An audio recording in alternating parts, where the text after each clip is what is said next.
So it finally comes down to this. It's time for the final round. We've looked at the warriors in the 11th century and at their best, but now let's take these warriors to the actual Heathmoor field and see who would win. For this war, we're taking several things into account, but more on that later.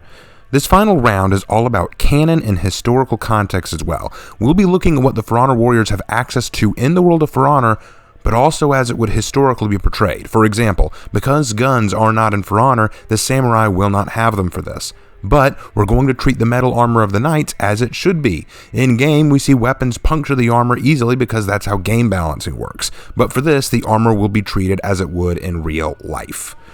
Also, we will not be including Warmonger's corruption ability, the Jormungandr serpent from the seasonal event, ghosts, demons, or even event-based items. We're basing this purely on historical realism and the canon information given by the developers. So, let's begin. We'll be analyzing each faction by 6 categories. They are: number 1, individual warrior capability and armors. 2, geography, their territory, their terrain. 3, their government, the way that these warriors' systems work. Number 4, the level of technology that they have at their disposal. Number 5, their level of fortifications. And 6, the tactics and strategies they would likely fall back on. Let's start with the Vikings. Individually, Vikings come in with the absolute worst armor.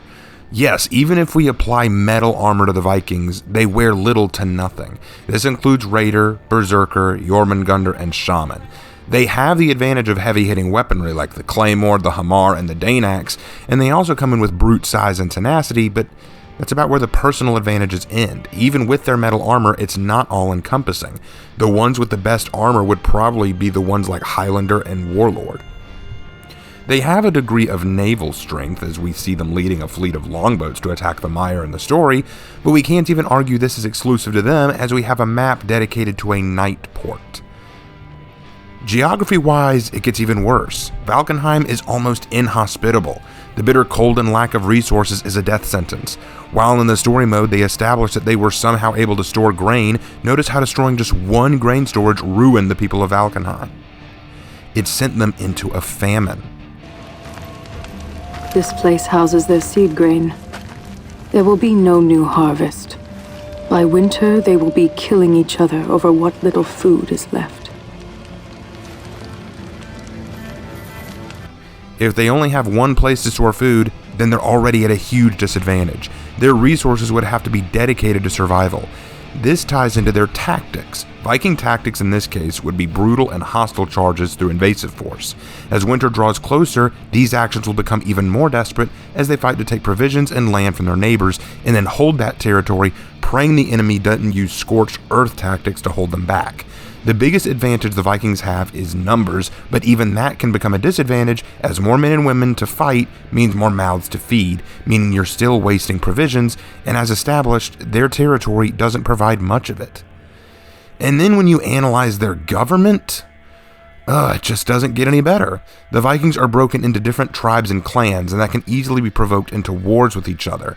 Apollyon took advantage of this very early on by driving a wedge between the clans to force them into a fight. At all. What do you imagine the clans would do if we burned it all? They'd starve. Die. They would unite. But leave them scraps. Just enough for 2, maybe 3 clans. They will fight each other over what remains. The wolves among them will rise.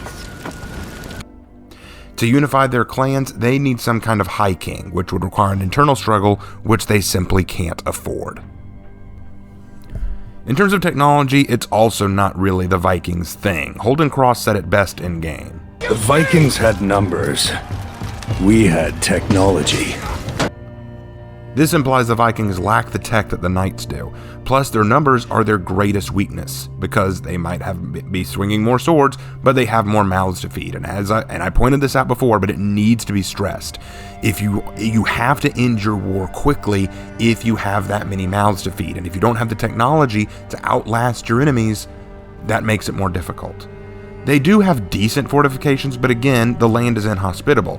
All the enemies have to do is take control of the coastal territories and box in the Vikings to prevent them from getting resources or getting outside of Valkenheim. frankly, it's a miracle that the Vikings do well in the faction war at all, given what they have to work with. There's a reason real Vikings didn't live in these conditions. Now the samurai. Individually, they don't have as much heavy-hitting power other than the Shugoki and Hitakiri, but they do have superior armor to the Vikings at any rate. When the game first launched, they were limited to wooden armor, but recently they have gotten metal, so let's go ahead and grant them that metal armor. This means they have stronger defensive capabilities at their disposal, but the weakness of the samurai is, by their own admission, they are few in number. We samurai are outnumbered. This means they have fewer mouths to feed, but it also means they can't afford heavy casualties. Weapon-wise, they do have weapons primarily focused on slashes and puncture wounds. They also have very direct and simple weapons. Nodachi and katana are primarily slashing. You can stab with them, but it's not easy. Kanabo are specifically bashing. Kusarigama are specialized puncture tools. The Naginata and the Masakari axe are the most versatile weapons at the samurai disposal. In terms of geography, it's a pro and con. The Mire provides them with a defensive bonus. Sure, they can't build as many defensive castles like the Vikings or Knights can, but they don't need to, as the marsh provides a natural defense. Siege weapons can't go through easily, and finding your way through is very challenging unless you know it well. Unless you know how to traverse it, the samurai can use this to their advantage for hit-and-run tactics. This was their biggest problem, This was the biggest problem that the Vikings had in trying to invade in the story. The Mire grants this advantage, plus it's easier to grow crops and food in the Mire than in Valkenheim at least. But the downside is that fortifications and buildings will be difficult to construct and maintain, as the environment is working against you in construction. Areas where you can build fortifications are going to be sparse. Note how in some of the towns the buildings are built into the environment because the environment won't yield to them. With their government, they'd actually have an advantage here. Though there are different daimyos, they are united under a single emperor, and this emperor has absolute control over their military. No one is going to vie for the throne while the emperor is in power, and thus the government of the samurai is probably superior to all the other factions. The samurai will be a more unified fighting force. Now, their technology isn't gone over much in the game. It's established they can use smoke bombs, poison bombs in the story, and at least some siege weaponry, but that's about all we see. Most of their tech seems geared towards defense or preventing the enemy from gaining advantages. Their tech is more defensible rather than offense. Theirs is a war of attrition. With fortifications, the Imperial Palace is the most fortified structure they have, and Apollyon does boast that it is almost impenetrable. But that's about it. The fortifications of the samurai are dependent on the terrain.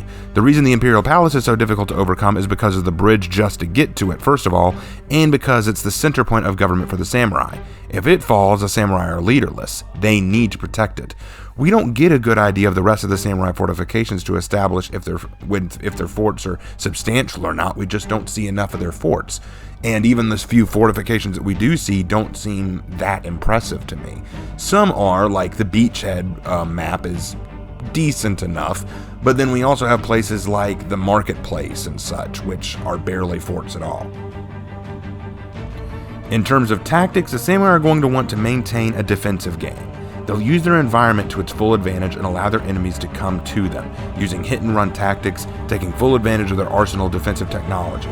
It doesn't matter if their weapons aren't the most versatile, as long as they can harass the enemy and make their siege engines worthless, they can then maintain a solid and long war against the other two factions. Then finally, the Knights. Individually, they have the best damage-dealing weapons out of all of them and the best armor. They are steel-plated in most cases, and the most well-armored are also wielding the most devastating weapons. Their weapons are more versatile as well, such as the pole axe, the longsword, the kite shield and sword, the sword and dagger, and the flamberge. They also have the distinct advantage of Roman battle experience and training under the centurion. Their geography is also the best, though it's probably the hardest to defend, it's also the most valuable. Rich plains of growing crops and livestock, nurtured by volcanic ash. The soil can produce more calories per square kilometer than any other area. This means they have a greater access to food. The downside of it is that it lacks natural defenses and makes it a more important target for the enemies to take. Their government, though, is pretty flimsy. The two systems of government we know of in the Knight realms are their nobility and then the military legions. Each legion, while supposed to be loyal to the nobles, are often seen to operate on their own. This means they don't need orders to act, but it also means they're uncontrollable. A legion can break off on its own and be out of control of the nobles.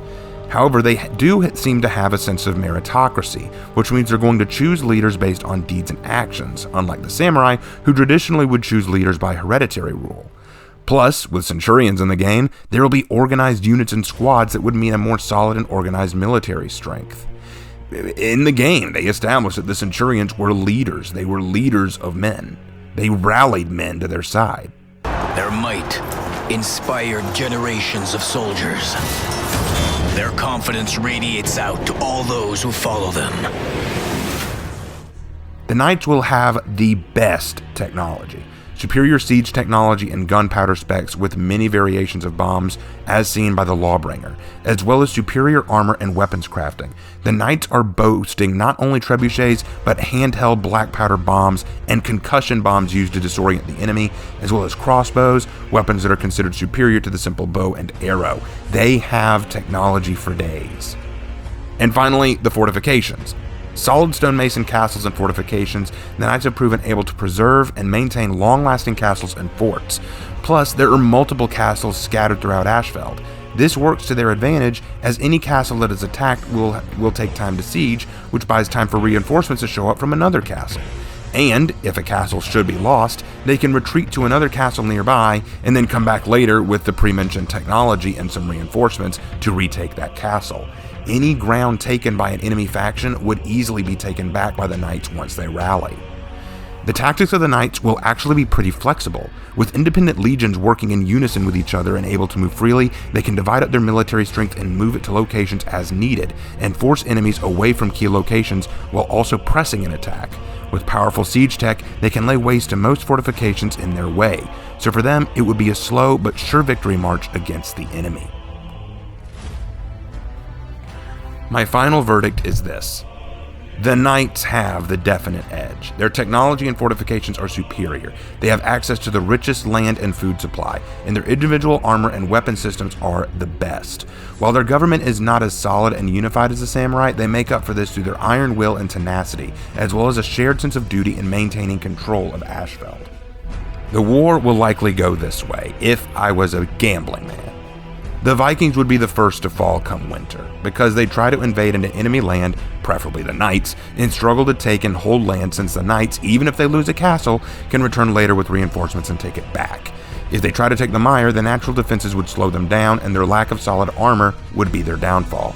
If we look at it historically, the Vikings might even choose to convert and join the knights, as this is actually what Vikings did in history. They couldn't do this with the samurai because samurai don't work that way. You don't just get to volunteer as a samurai. This would give the knights just another advantage. The war between Ashfeld and the Mire would be a little different. It would be a game of attrition. The samurai couldn't attack Ashfeld in open war and hope to win, as they lacked the numbers and siege technology to take castle after castle and press the assault. But the knights would be buffered by the natural defenses of the Mire, and their siege weapons would be bogged down. So what changes the game? One solid point. The knights can afford casualties and restore them quickly, as well as having strong supply lines of natural resources from their lands.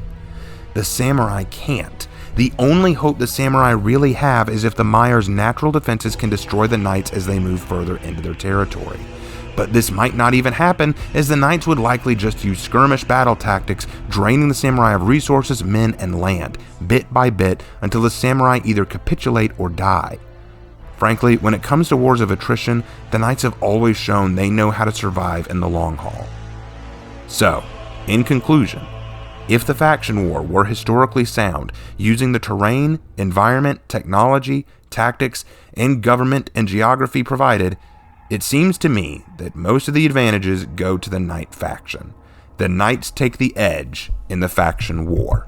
We did it, Kathleen! I knew it! It's brilliant! Our time it came! 29 years, Kathleen! 29 years! You look thrilled, Michael. It's the happiest day of my life, Kathleen! Happiest fucking day of my life, Kathleen! What about the day we got married? Oh, fuck that, Kathleen! That was the most most miserable day of my life, and when the children were born, it was even worse. This is happiness, Kathleen! Sheer fucking happiness! Look. I hope y'all have enjoyed this walkthrough of my 3-round walk into who would actually win in the For Honor faction war. Thank you guys so much, and I will see you in the next video. For the name you were given, and for your descendants. for honor.